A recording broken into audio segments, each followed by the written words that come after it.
Hello and welcome again to another episode of One Starfish, where our mission is to change the world one person or one starfish at a time. As always, make sure to rate, review, subscribe. That's how we get the word out. I appreciate all the support. I'm really excited for our guest today. Anne Welsh and I actually met when I was on her podcast a long time ago, it feels like. But I've been following this lady on Instagram, and she's incredible. She's an author, she's a podcaster, she's a brand influencer, health and wellness influencer, investment manager, as well as a mom and a wife and friend and traveling the world and dealing with sickle cell anemia all at the same time.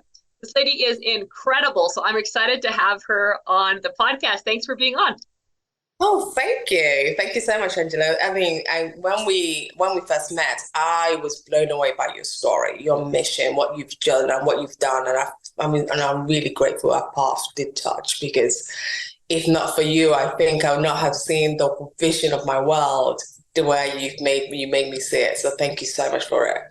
Wow, I appreciate that. Well, back at you. I'm really glad that you reached out and, we started to get to know each other, because you're an incredible person. So let's dig into some of your story. I mean, I don't know where we want to go back to, but where did things like, you grew up as a little girl. Where were some things that started to change from, I'm going to say going average and ordinary in life to wanting to actually build an extraordinary life, even with health challenges and all the things that you went through? Where did that start and where did that come from, if you remember? I think that is a great question, because sometimes we forget that nothing happens out of just the ordinary.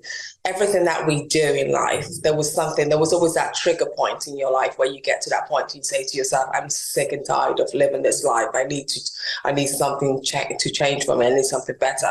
And I think for me, it came from just my constant health challenges. And I always tell people this story of me when I was in hospital, when I realized that I was going on this path, and this path will be, you have to keep being in hospital. You are never going to get better. You didn't want to do what the doctor said. You wanted to even speed the process of leaving this earth sooner rather than later, because of the constant challenges that came with my illness. Or do you take the other path where, there are good days, you realize that life has these good days, life also have bad days. And when you have your good days, you embrace it and make the best out of it. And when the bad days came, you just dealt with it as if it was just a typical thing. So I think for me, it was that to when those two why came in my life that I realized I had to make a choice. Where did I want to go? And I started to start listing all my dreams and my hope and my aspiration I had as a kid. And one of my aspirations was to have kids. And I thought, if I went on this path, there was just no way that would be realized, because I would not be able to be the mom I could be for the kids. I would not be able to, love my child where I would love to be loved. I would not be able to give the kids all the things I've always dreamt of. If I have a kid, I want to do this with my children. So I think I then decided that I needed to make this tough decision. And with the support of mentors, I would always emphasize to people, you must have great mentors. And mentors, I mean, not just your family members, are people who have done extraordinary things. People like yourself, for example, people who've done extraordinary things, who could navigate your path and could look at it from a different perspective, because we always have a certain perspective the way we see things. And for me, when I spoke to people, I decided that, okay, I have this genetic blood disorder. It's always going to be there. There is nothing I could do to stop it. I better choose the other path and make myself better from there. And so on the days that you struggle, like you said, there's days that there's the days that don't work as well. And then, maxing out the days that do. On the days that don't work on well, I talk to lots of people that, they don't feel like doing things on certain days. What are some things that, and I know you have lots of days like that, because when you're dealing with health challenges, especially, there's lots of days like that. So, but you still do something. So how do you get yourself through that? What mindset, what talk, what helps you get through those days that are rough? It's hard because you are in that, starting from the moment you wake up. You are in that phase where you think the whole world is against you. It doesn't matter what you're doing, the whole world is against you. So you're thinking to yourself, what can I do to navigate my path this morning? And I have to be honest with you, I started just by being grateful. I started, rather than saying, listing a whole bunch of, seeing my whole problems ahead of me, I started to just say, starting with one little thing. Oh, I'm grateful I could go downstairs and make my own coffee, rather than having to press the bell and someone asking me in hospital, do you want coffee? But this is actually, I'm going downstairs. I am grateful that actually I could walk just from my bed to the bathroom, not having to get someone to do it for me. And those little things, things I started saying to myself, oh, I'm grateful. I've called my mom, I've called my dad, called my sibling, my family members. Everyone I called said they're okay. No one is sick, no one is in hospital, there's no emergency, not getting any bad news. So I think when you look at the world, rather than we look at the whole problem ahead of us, because there's always issues. There might be financial issues, there might be job, there might be marriage issues, there might be, you just name it. And that's why I think one of the things we do is painless. It's just we talk about pain. There might be all of this, but once I started realizing that, taking it one step at a time and appreciating the things I could control. I could control my own happiness. I could control who I needed to speak to. If I knew someone was going to give me a negative energy that morning or that day, I would choose when to pick up the phone and answer their call. I would say, okay, I know my mental strength is not good enough to speak to this person at this particular time. I'll wait till I'm strong, I'm mentally strong. Then I play some good music. And most importantly, and people might ask, why'd you do this? I look at the news, because when you actually look at the news and you hear some of the incidents going on in some parts of the world, you're actually grateful that you woke up and there's no one telling you that you might have to move away from your home because there's no an insecurity going on in that country, or you might not have access to food that day. So it's just been finding things that I'm appreciative of that has made me realize that I could actually do this, that this day is not going to be a bad day. And that's what's helped me a lot. That's so good. Looking at something that's going wrong actually in the world, and then it helps you be more grateful for what is going on. What are some, so you went out, you're building your own business, doing all that stuff. Were you always entrepreneurial, or did that start, at some point in there, like if it did, where did it come from? I've never been an entrepreneur at all. I didn't even know if there was even anything such as an entrepreneur. My mom is a primary school teacher. My dad is an accountant, and they always worked for someone. My mom was working in a primary school. My dad was working in various ministry offices. So they've never talked to me about an entrepreneur. I started my first job was in an investment bank, and that was me working for someone. It wasn't like an entrepreneur thing. But I think the entrepreneur spirit started to come when I realized I was no longer in control of a job. I couldn't work within their schedule. I couldn't do things. There's certain times with my illness, I needed to relax. I needed to be in bed. I just didn't want to talk to anyone, not because of I don't like people. It's just that my body at that time was just processing how to deal with its own challenge. So adding other people to my own stress was something I couldn't deal with. So as time goes on, my husband always used to tell me about, don't you think you should, you're very good at this, you're very good at this, you're very good at this. I'm like, what do you mean? It's like, yeah, why not start a business? Why not register a business so you could do it yourself and then you can manage your own time? And I never thought there was anything like that. I didn't even know how to register a company. I didn't know the whole process. Luckily, he was so kind enough and he helped me through the whole process because, he worked for companies, although he started his own business, but he just was so patient enough because he understood my illness and he understood I wasn't given the best at my job. And because at nighttime, I'm so energetic because I'm not in pain. I could do more. So he just helped me through the process. And the first few years of business was a big struggle and people will not understand this. It was a struggle because I trusted people. I thought, when you work for a big corporate, you have the compliance officer, you have the regulatory officer, you have the people portfolio manager, because that's what the business I was in. You have all of these people, so they're all different departments, and they would take care of all your little issue. My job was just to do sales and marketing. So they would give me the product and I just had to sell. But when I started my own business, it was no longer just selling and marketing was my thing. I then had to deal with the people I was selling to, because in corporate world, there was this filter where these people had already been scrutinized before I went out there to approach them and sell the product. But in their own world, in my own world, I had to do the scrutiny, and no one told me that. So I made a lot of mistakes. I lost a lot of money by not knowing these are the things, because it wasn't no easy handbook. And even when there are handbooks, people always sugarcoat it, make it sound, oh, it's easy. You can make money overnight. Yeah, you can make money, but no one tells you. You can also lose money. There's legal fees. You can lose the money. There's health insurance you have to pay for your businesses. There's business insurance. So it was tough. Wow. So what kept you going? Like, I'm sure then obviously you wanted to quit. You're like, I don't know about this. Let's go back to that job. It sounds like way easier. You know, what pushed you through? It sounds like you had a very supportive spouse, which is huge. But what were some other things that you might have done or thought about or that helped you?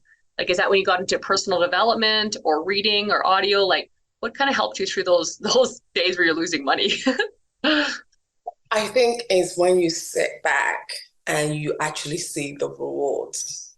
And you see that, actually, my goodness, I'm learning so much. I'm learning about the real world, things that you never learn anywhere else. Because in the corporate world, you learn a lot, but you're learning unless you move different division, you're just learning a particular field. And I've always been this person that loves to learn a whole broad range of things. And that ability to learn a lot and learn quickly, always being on my toes, and the flexibility it gave me. I was able to say to someone, I can't speak to you today. Can we have this meeting tomorrow? That flexibility gave my health a chance to become pain-free. So then I stopped going into hospital. I stopped having my sickle cell crisis. And I thought, this is really, really good. I'm able to manage my time a lot better. So those were some of the things that kept me going. And also, I started realizing people were reaching out to me, asking me for my own opinion about how I started it, what kept me going, what were the challenges I faced. And I thought, I'm actually adding value, not just to myself, but I'm giving opportunity to somebody else, especially the diverse community who were always thinking about doing this, but always nervous about how would they sustain the income coming through? How would they sustain if they had to go through regulation issue? But I was able to also help them through those difficult times and answer those difficult questions. So I think all of that really kept me going. And most importantly, it was the flexibility that I could work in my own schedule as a mother, as a wife, as someone who has big family commitments. I always want to spend time with my family whenever I had time. Then I didn't want just my whole world to be defined by just my work. I wanted my kids to have something to define me by. Wow, that's so good. And what are some tips? So you had support relatively. Did you have support for all your friends? You had support with your husband, but did you have support from your friends and your family? Because a lot of people, that's something that they struggle with, is there's not a lot of support, and that kind of takes them out of the game. So did you have any of that? And if you so, how did you handle it? Yeah, I definitely did have support financially, mentally, and emotionally as well. People might ask, why would you need that support? When you're starting a business, a lot of your money goes into that business, so you need financial support in terms of help with looking after your kids, because business can be demanding. Even though you're working at your own schedule, you still have to deliver. You must not take that for granted, that you must deliver to your clients so they could get that repeat order. And it's also important that you've taken advantage of being the best you can be. If you're going to do something, do it well. Don't do it half measures and expect repeat order. So I was always on that side, but that came with great consequences. That came with that. I have my kids. I need, at that particular, when that moment of that deadline reaches, I need someone to look after my kids. So fortunately, I had someone at home who was helping me look after the kids. Family, in terms of financial, there was some times when people don't tell you this, but clients will want something, but they don't pay. They'll probably pay 3 months down the line. or sometimes we pay 30 days later. And I didn't understand what that meant because I'm so used to, I always use this analogy. You go to the shop, you buy a loaf of bread, you pay for it and you get your money. You get the bread, you get the money. But business is not that straightforward. If you sign a contract with a big organization, they're saying your payment terms are 30 days or 60 days, but they expect that quality of work to be done while you're waiting for payment. So you need upfront payment to be able to deliver, to hire the staff, hire the infrastructure to deliver. So what I had to do in the beginning when my business was just taking off was take money from my husband and say, look, I promise you I'll give it back to you. Give it back to you. But I need this money to be able to sustain myself. Or I'll ask my family members, because sometimes, I hate mixing business with pleasure, especially when it comes to the husband. So I'll go to my sisters and say, girls, get it together. I need this amount of money. I promise I'll give it back to you. So this is where the family support plays a vital role, because they were able to come together, raise that fund, and when we get the money, pay them back. But also, another thing is discipline of maintaining the cash flow, because money businesses might not come up repeatedly. So you need that discipline to maintain cash flow, be able to do your balance sheet. Luckily, my degree was in accounting and finance. So I was able to always be very, very on point with my accounting, making sure I did not overspend where I did need to. And, take shortcuts where you had to, rather than always having to pay someone huge fees to do something. And, in order to have that family support, which a lot of people are like, well, I don't have it, you had to have earned that somehow. So what are some tips that they knew you were going to get the money back to them? So how did they know that? What were some character traits that you had developed that would help families be supportive, that they could see that they would get, there was going to be a return on their investment in you? Do you know what I'm kind of asking? Yes, because it's very difficult to ask anyone for anything and not giving them a reason or what their benefit is. Mm-hmm. What I did was that I knew my siblings might not be able to work in the business because they all had their own different job, but I would promise them that, if you do give me this, I definitely will pay interest on it. And because I was so true to my words, I never missed that. I've never disappointed people with money because I feel like money is the root of all evil. And I never understood that quote until I started doing business. If you want to have an enemy so quickly, owe them money, and you see a different personality come out. So I understood that from a very young age when I owed my sister I think I owed her like £20. We were just little. And she, her personality changed. Like, I need it now. And she didn't need it for anything. She just wanted to be demanding. And I realized that with money, I just can't play games. If I want to play games, I can play games on other things. But when it came to the financial side, I had to be very authentic and true to my words. So I always we make sure I pay them back their money, and always paid interest.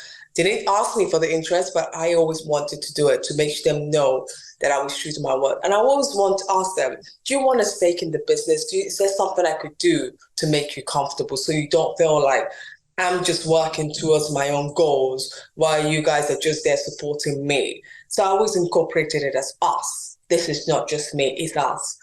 And I think you have to be, you have to give and take. Sometimes we entrepreneurs, we want to just take from people, but we don't realize they have their own issues. As someone who had chronic illness, I saw it firsthand. I took a lot from my family because they were my carers. And I didn't realize that I needed to give as well because I was on the other end being sick. Until the coin flipped when my sisters were pregnant and I saw how hard it is being a carer, looking at them being very fragile in hospital. And I realized, actually, it is a two-way thing in life. Whatever you give, you must be able to take. So you must play that role and be honest. People don't like to be honest, but I think it's to be honest. If you can't make the payment on time, I will call you first in the morning and say, I didn't get the money from the client. I'm so sorry. I promise you, I will pay you as soon as I get the money. I'm not ashamed to tell you that, I'm not, I won't go silent. Like some people go missing in action. They stop talking to you because they owe you money. But I try to be consistent with family. And I always tell people, if you want respect from anyone and even your kids, you need to earn it. So I work hard to do that. That's good. And what were some of your daily habits and rituals? Are you a habit and ritual person? And if so, what are some of them, and how do you feel that they've helped you get where you're at now? Well, I always love my ritual and habits because I think if you don't have that, you will never succeed at anything because you just do it let it be, like don't care, then you never have a priority for anything. So because I worked in the corporate world, one of the things I said to myself is that I do not want to lose the habits of the corporate world, the way they work at the corporate world, that aggression, that's if you have a client, your role is to serve your customer. So I never wanted to lose that. So what I did is that I never, even though I know it's hard for me, I always try to wake up early. I just try, because I think when you wake up early, it gives you that sense of purpose in life. For me, it gave me that sense of waking up early, made me realize that I had something to do. I had a calling to fulfill. So I kept that. I would do my exercise in the morning. I kept that routine. Every morning I had to do my exercise. I had my special tea, which I always drink to make sure my body's relaxed and my body's cool. And my meetings, a lot of people would set up their meetings whenever they felt like, but I was very consistent with meetings. I made sure my calendars were always filled, but meaningful meetings. I didn't just take meetings just for the sake of it. I will understand what was this benefit of this meeting. If I'm taking on this meeting, if like, for example, if it's an outside meeting, what is the cost benefit? How much is it going to cost me to go for that meeting? How much am I going to get back? So I kept all that. I'm very straight to that then, straight with a very strict diary.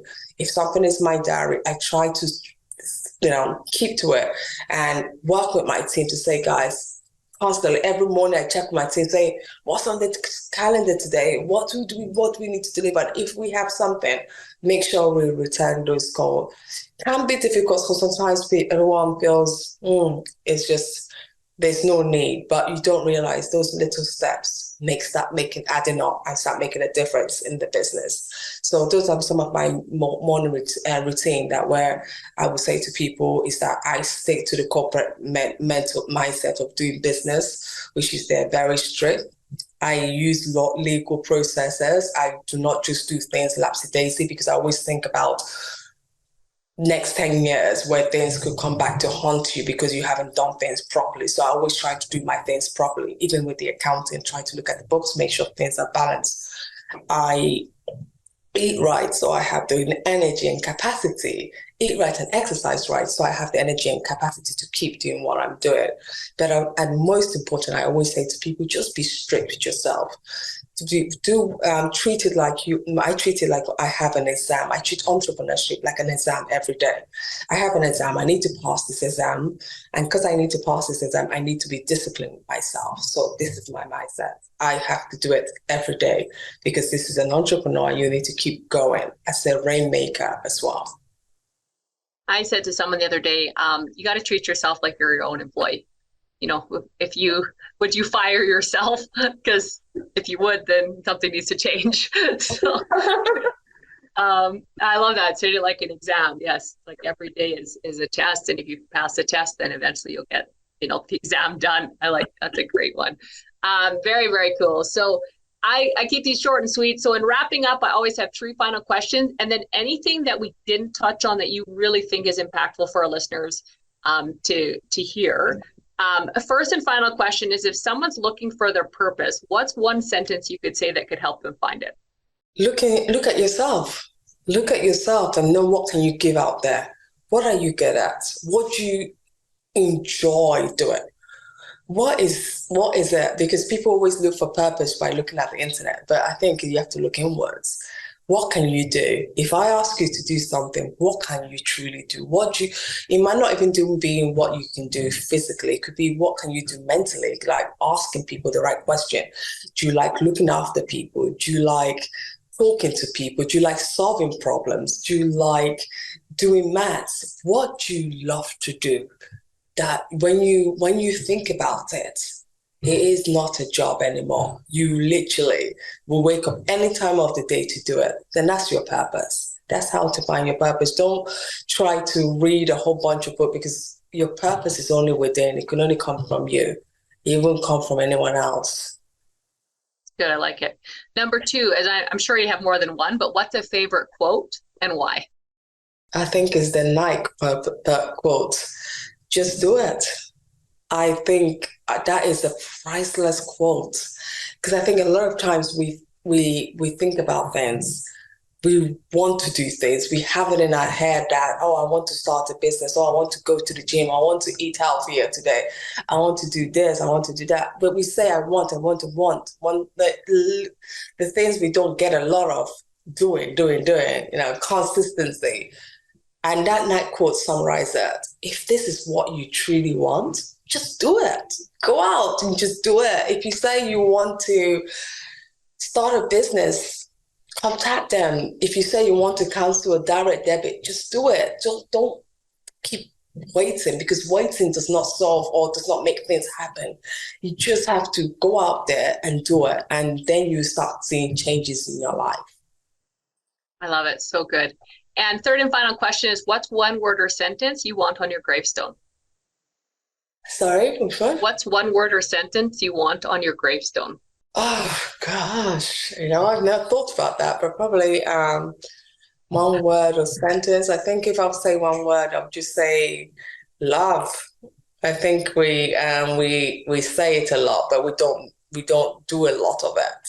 We say love a lot, but love is I just want the world to keep loving each other, because at the end of the day, as the question says, what is one word you want on your gravestone? It shows that everything comes to an end. And if we love a little bit more, there'll be less problems in the world. If we love a little bit more, that means that will give us the ability to help each other out more. So I think I just to love more. I want the world to love more and enjoy what we do. Just love, because true love, when you give out love to the world, I think you receive an unconditional amount of love back as well. 100% agree. That's awesome. All right. So you run into someone in the coffee shop or whatever, and they're like, "Anne, that was awesome. I love how you're conquering things. You're changing the world. You're helping so many people." What's something that we didn't touch on today that you just think would be really important for our listeners? I think you touched on, Angela, you touched on everything. Literally, you did touch on everything. But one thing I would just say to any listeners out there is that there's no right or wrong way of doing anything. The most important way is to find what truly works for you. And until you can define you, I didn't start making any progress. And most people who start making progress is by when they understood what is it that they truly wanted to give to the world. Our true purpose on this planet is to give, and to by giving, making it meaningful, that we could add value and we could make money from what we're giving through, so we could keep giving as well. So I think you touched on everything, and I really loved the conversation, because they're really truly straightforward. Exactly what my company stands for is about: how do we make this world painless, one person at a time? So I'm glad we had this chat. Thank you. That's so awesome. I love it. Okay, guys, I know you're going to share this.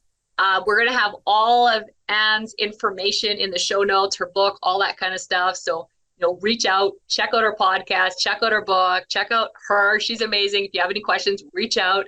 She's an incredible, incredible person. Let's go out there, guys. Let's change one life or one starfish at a time.